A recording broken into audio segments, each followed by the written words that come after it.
2022년 10월 10일 오늘 우리에게 주시는 하나님의 말씀은 창세기 32장 21절에서 32절까지의 말씀입니다. 그 예물은 그의 앞서 보내고 그는 무리 가운데서 밤을 지내다가 밤에 일어나 두 아내와 두 여종과 11 아들을 인도하여 야복나루를 건널세 그들이 인도하여 시내를 건너가게 하며 그의 소유도 건너가게 하고 야곱은 홀로 남았더니 어떤 사람이 날이 새도록 야곱과 씨름하다가 자기가 야곱을 이기지 못함을 보고 그가 야곱의 허벅지 관절을 치매 야곱의 허벅지 관절이 그 사람과 씨름할 때에 어긋났더라. 그가 이르되 날이 새려하니 나로 가게 하라. 야곱이 이르되 당신이 내게 축복하지 아니하면 가게 하지 아니하겠나이다. 그 사람이 그에게 이르되 내 이름이 무엇이냐? 그가 이르되 야곱이니이다. 그가 이르되 내 이름을 다시는 야곱이라 부를 것이 아니요 이스라엘이라 부를 것이니 이는 내가 하나님과 및 사람들과 겨루어 이겼음이니라. 야곱이 청하여 이르되 당신의 이름을 알려주소서. 그 사람이 이르되 어찌하여 내 이름을 묻느냐 하고 거기서 야곱에게 축복한지라. 그러므로 야곱이 그곳 이름을 브니엘이라 하였으니 그가 이르기를 내가 하나님과 대면하여 보았으나 내 생명이 보존되었다 함이더라. 그가 브니엘을 지날 때에 해가 돋았고 그의 허벅다리로 말미암아 절었더라. 그 사람이 야곱의 허벅지 관절에 있는 둔부의 힘줄을 쳤으므로 이스라엘 사람들이 지금까지 허벅지 관절에 있는 둔부의 힘줄을 먹지 아니하더라. 하나님과 더불어 사는 삶이라는 제목으로 하나님의 말씀을 선포하겠습니다. 야곱의 성품은 어려서부터 자기가 가장 좋아하는 것을 가져야만 직성이 풀리는 성격이었습니다. 형의 장자권을 탐하며 형과 아버지를 속여서라도 자기가 좋은 것을 가지면 상관없다는 식의 삶을 살아온 것이죠. 그 결정으로 인해 야곱의 인생은 도망자의 인생이 되었고 그보다 더한 삼촌 라반의 집에서 어렵고 힘든 삶을 살아야만 했습니다. 그렇게 고향으로 돌아오게 되니 야곱은 형 에서와 직면할 수밖에 없는 상황에 처합니다. 20년이라는 시간이 지났어도 야곱은 두렵습니다. 종들을 보내 형에게 너그러운 은혜를 구했지만 돌아온 종들은 에서가 400명이나 거느리고 오고 있다는 소식을 전합니다. 너무 두려운 나머지 야곱은 자기 습관대로 자기의 꾀를 냅니다. 하나님은 2절에서 두 진영이라는 뜻의 마하나임, 앞뒤로 너를 보살피고 지켜주겠다고 말씀하시지만 야곱은 7절에 가진 것을 두 때로 나눕니다. 이는 히브리어로 마하노트입니다. 마하나임의 하나님의 약속 앞에 야곱은 자기 꾀로 마하노트를 준비한 것이죠. 그러나 정황상 에서에게 필요한 것은 물질이 아니었을 겁니다. 상당한 부를 소유했을 것으로 추정되는 아브라함이 조카 롯을 구하러 갈 때 318명의 장정을 이끌고 갑니다. 그런데 에서는 무려 400명이나 이끌고 오는 것이죠. 그리고 후에 본문 33장 9절을 보면 에서는 내게 있는 것이 족하니 내 소유는 내게 두라고 하는 것으로 보아 에서가 야곱에게 원한 것은 물질이 아니었던 것으로 보입니다. 그럼에도 지금 야곱은 자기의 꾀를 의지하고 있는 것이죠. 사람의 방법과 물질로 관계를 개선하려고 하는 겁니다. 그러나 하나님은 야곱에 대해 전혀 다른 방법을 모색하고 계십니다. 오늘 본문 21절 23절에 야곱은 잠도 못 자고 예물과 두 아내 두 여종 11 아들까지 야복나루를 건너게 합니다. 그리고 자기 손 안에 두어야 안심했던 모든 소유를 할 수 없이 자기의 손을 떠나 강을 건너보내는 겁니다. 이제 야곱의 욕망을 채우던 모든 것이 사라진 상태입니다. 그때 우리에게 너무나 익숙한 본문 24절이 등장합니다. 야곱의 허망함을 가리키는 표현 야곱이 홀로 남아있다라고 성경은 말합니다. 우리는 이 본문을 야곱이 간절하게 하나님께 기도했다라고 해석하는 데 익숙합니다. 그러나 평생을 자기의 욕망과 욕구를 채우는 방식으로 살아온 야곱이 모든 소유를 다 떠나보내고 홀로 있는 상황에 하나님을 찾기란 쉽지 않았을 것입니다. 오히려 허망함, 인생의 무상함, 혹은 두려움을 느끼고 있었을 확률이 훨씬 높죠. 오늘 말씀을 잘 보면 24절에 야곱이 홀로 남아있던 상황에 어떤 사람이 야곱을 찾아옵니다. 그리고 어떤 사람이 날이 새도록 야곱과 씨름했다라고 성경은 말하죠. 여기서 씨름한다는 것은 먼지에 휩싸이다, 붙잡다라는 뜻입니다. 먼지에 휩싸일 정도로 야곱과 어떤 사람은 격렬하게 서로를 붙들고 싸운 것이죠. 이는 단순하게 자기의 어려운 상황을 정적으로 고백하며 기도하는 모습과는 조금 다릅니다. 야곱의 성품을 다시 되새겨봅시다. 야곱은 평생을 나만 잘 되면 돼, 내가 모든 복을 가져야 돼 라고 생각하던 사람이죠. 그런 성품의 야곱이라면 복을 줄 때까지 구하면 복을 받을 수 있다는 생각으로 그 어떤 사람을 붙들고 자기의 욕망을 끈질기게 요구했을 겁니다. 그리고 후에 그 어떤 사람은 하나님이었음을 발견하게 됩니다. 야곱은 내가 하나님과 대면하여 보았다라고 고백을 하죠. 결국 야곱은 홀로 남겨진 상태에서 하나님께 먼저 기도를 시작한 것이 아니라 허망함과 황망함에 빠진 야곱에게 하나님이 먼저 개입해서 찾아오신 것입니다. 그리고 야곱을 붙들어 흔들고 정신 차리라고 하신 것이죠. 분명 이 씨름은 야곱의 기도로 해석될 수 있는 본문입니다. 그러나 야곱이 먼저 기도했다기보다 하나님이 먼저 찾아오셨기에 야곱에게 너의 분명한 존재를 되찾으라고 하셨기에 기도가 시작된 것입니다. 하나님은 야곱의 삶에 개입하셔서 지금까지의 잘못된 삶을 돌이키라고 아브라함의 손자답게 이삭의 아들답게 자기 욕망을 채우려고만 하지 말고 하나님을 의지하라고 그의 삶에 들어와 개입하시는 겁니다. 하나님의 두 군대 너를 앞뒤로 지켜주겠다고 보이신 마하나임의 군대를 보고도 마하노트의 꾀를 낼 수밖에 없었던 야곱에게 하나님은 더 이상 그를 방치하지 않으시고 직접 나타나신 것이죠. 그러나 야곱은 계속해서 저항하는 겁니다. 마치 적을 상대하듯이 밤새 먼지를 일으킬 정도로 필사적으로 죽기 살기로 싸웁니다. 결국 하나님은 강력한 저항에 더 이상의 설득이 어려워지자 야곱의 허벅지 관절을 치십니다. 순종보다는 자신의 욕망을 채워줄 자기만의 복을 요구한 야곱을 치신 것이죠.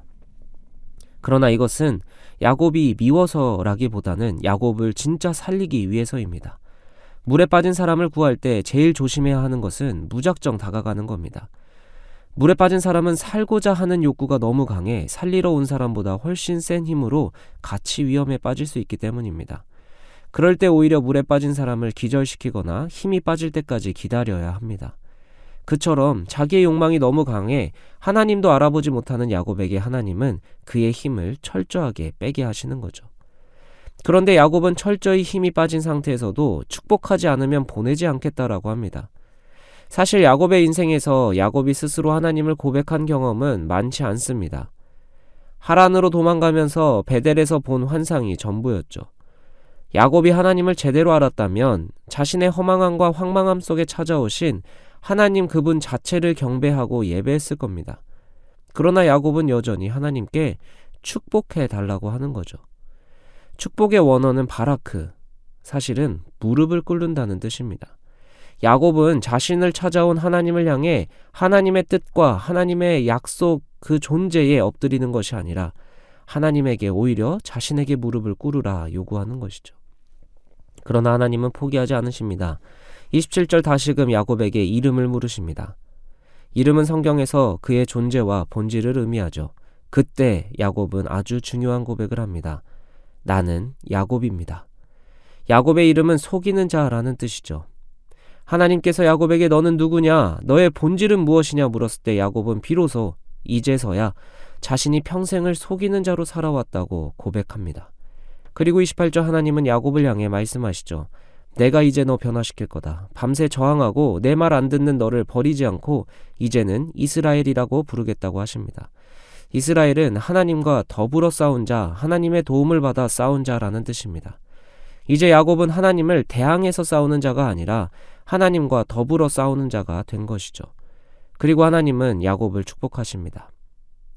야곱은 하나님과 겨루어 싸울 정도로 밤새 씨름할 정도로 건강한 자였지만 31절 그는 평생 절름발이로 살게 됩니다. 그러나 야곱은 완전히 변화됩니다. 자신의 강함과 자신의 건강함으로 자신의 욕망을 이루는 삶에서 이제는 약해 보이지만 부족해 보이지만 하나님과 더불어 싸우는, 그래서 오히려 하나님으로 승리하는 인생이 될 수 있는 시작점에 선 것입니다.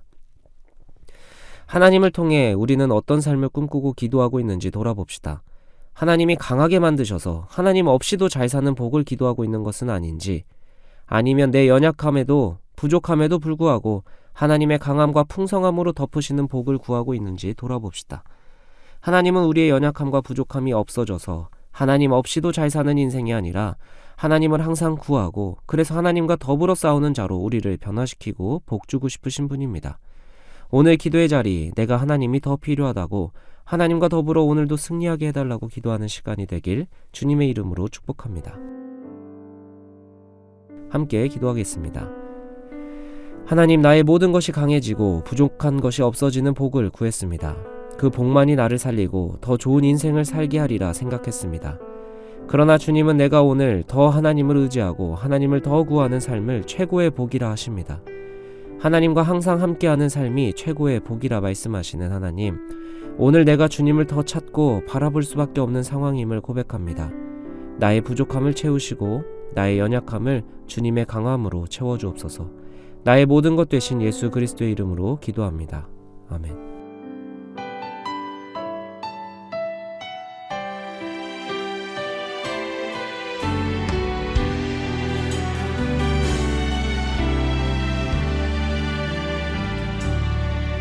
믿음과 삶을 살아내는 실력이 너무나 다른 내 모습을 볼 때에 이 모습도 주가 사랑하실까?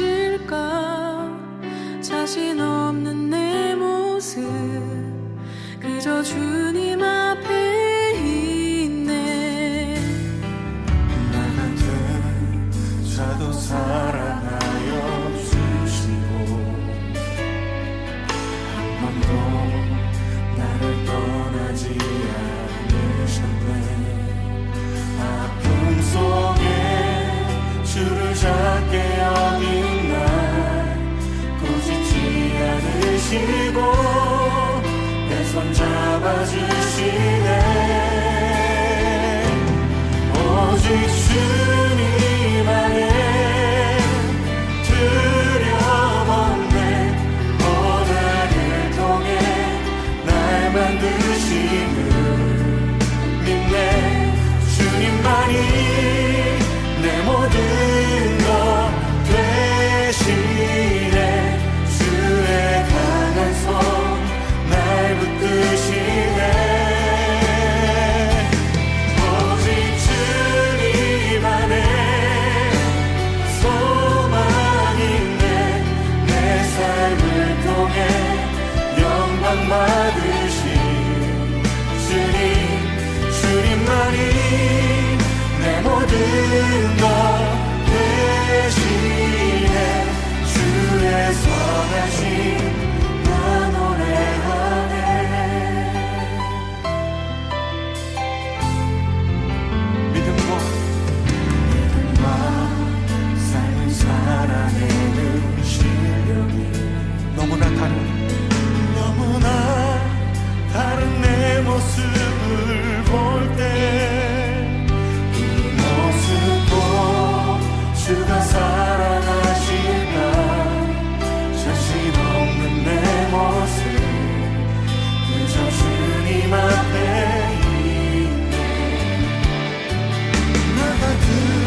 오직 주님 안에 소망 있네.